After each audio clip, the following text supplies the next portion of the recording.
Palagi din ba kayong bitin sa tuwing nag-crave kayo ng barbecue? Kung ako sa inyo, gumawa na lang kayo sa bahay ninyo, nakatipid ka na, hindi ka pa mabibitin. Nag-crave nga kami sa barbecue kaya dali-dali kaming pumunta sa palengke at pinamili na namin yung kailangan namin bilhin. Napagdesisyonan nga namin na sa fish pan namin ito lulutuin at saktong-sakto nga Sunday ngayon available yung mga barkada namin. Lately nga ginaganahan kami magbanding sa fish pan. Bukod kasi sa my video napaka-peaceful pa ng lugar. Hindi talaga natatapos yung linggo na hindi kami nagkikita-kita. Kung mapapansin nyo nga halos sa mga vlogs ko sila palagi yung kasama ko. Dahil nga sa bigla ang cravings, nag-ambag-ambag kami. Kaya nandito kami ngayon sa mega market dito sa amin. Dito lang kasi namin nabibili yung mga kakailanganin namin. Bumili nga lang kami ng kalahating kilo ng atay ng manok at kalahating kilo naman ho ng balon-balunan ng manok. Isa nga itong atay at balon-balunan na hindi talaga pwedeng mawala sa barbecue. Bukod kasi sa isaw, itong balon-balunan talaga ng manok yung pinaka-paborito ko. At dito nga sa kabilang tindahan, dito kami namili ng isaw. Maganda kasi dito mamili kasi yung mga isaw nila natanggalan na nila ng dumi. Kung hindi nyo nga natatanong, dati ho kami nagbebenta ng barbecue. Itinigil lang ho namin yung pagtitinda ng barbecue dahil medyo hindi kalakasan sa lugar namin. Ibang-iba kasi itong lugar namin, kapag nagtinda ka ng barbecue, abay gagayahin ka ng kapitbahay ninyo. At ito pa ngayon nakakainis, nung nag-stop kami magbenta ng barbecue, abay nag-stop na rin sila magbenta ng barbecue. Diba nakakaloka? Nung una kasi medyo malakas yung barbecue sa amin kasi kami lang yung nagbebenta. Pero nakaraan yung mga araw, naku Diyos ko marimar, hindi na ho halos mabenta yung barbecue sa amin kasi ho sa harap namin may nagbarbecue, sa gilid naman may nagbarbecue, halos lahat na ho nagbabarbecue. Pero gano'n naman ho talaga sa negosyo, hindi po talaga maiiwasan na marami kang kakompetensya. At nung matapos na nga namin bilhin yung mga kakailanganin namin, dali-dali na nga kaming umuwi dahil kailangan pa namin itong linisan at syempre kailangan natin i-marinate para naman mas masarap yung barbecue na kakainin natin. So sobrang gusto nga namin kumain ng barbecue, tingnan nyo ho, napakarami po yung nabili namin, lalo na po yung isaw. Nasa kalahating kilo nga ho itong Adidas na nabili namin, tapos 2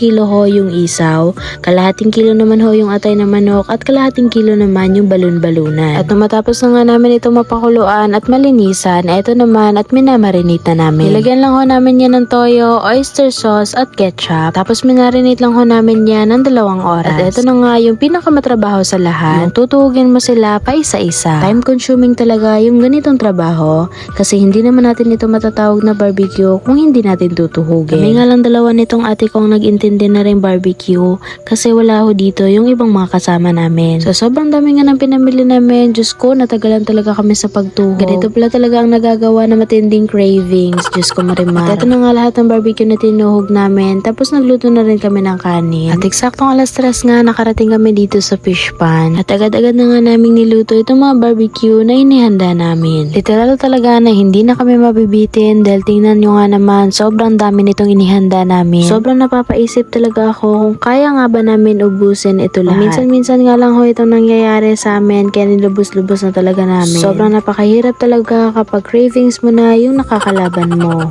Ako pa naman yung tipo ng tao na kung ano yung kinikrave ko, abay kahit anong mangyari kakainin ko talaga. Medyo natagalan nga kami sa pag-ihaw nitong mga barbecue dahil sobrang napakarami talaga. At habang iniihaw ko nga yung mga barbecue dun sa kabila, itong ate ko naman ay inintindi itong sauce. Hindi talaga makukumpleto ang barbecue kapag walang sauce. 2 klase ng sausawan nga ho yung ginawa namin. Gumawa nga ho kami nung ketchup na sinasawsaw talaga sa barbecue. Tapos gumawa na rin ho kami ng suka na may maraming sibuyas. Sa sobrang tagal nga maluto, tingnan nyo kami 3 panay marites na lang. At ito na nga yung first batch ng mga balon-balunan ng manok. Syempre, hindi talaga po pwede na hindi ko yan matitikman. Kaya agad-agad ko na nga tinikman itong balon-balunan ng manok. At grabe guys, sobrang legit, napakasarap talaga. Kaya kapag nagplano kayo na mag-barbecue, mas maganda talaga na i-marinate ninyo. Kahit ilang oras nyo nga lang yan i-marinate, okay na ho. Pero kung may time naman kayo mag-marinate ng overnight, abay pwede nyo rin huyang i-marinate ng overnight. At nung matapos na nga namin lutuin itong mga barbecue, agad-agad na kami pumunta sa cottage. At ito pala yung mga sausawan na ginawa namin, diba napakasarap. Ito pala yung view ng fish pan na madalas naming pinupuntahan. Napaka-peaceful nga nga ng lugar, napakasarap ng simoy ng hangin. Kaya sobrang gustong-gusto namin na dito kami tumatambay. Boodle fight nga naman yung napagplanuhan namin. Mas maganda nga itong boodle fight, hindi mo na kailangan magdala pa ng plato at iwas pa sa hugasin. Kaya kung nag-crave ka nga ng barbecue dyan, Diyos ko, ayain mo na yung tropa mo. At magbanding na rin kayo at magluto na rin ng barbecue kagaya ng ginagawa namin. At kung umabot ka nga sa video na to, halika rito at saluhan nyo kami. Syempre, wag nyo kong kakalimutan na magdala ng bahaw, abay baka kukulangin tayo sa kanin. Okay, comment naman po sa comment section kung tagasan kayo para naman malaman ko kung saan umaabot itong video ko. Pwede nyo rin pala akong i-follow sa aking mga social media account.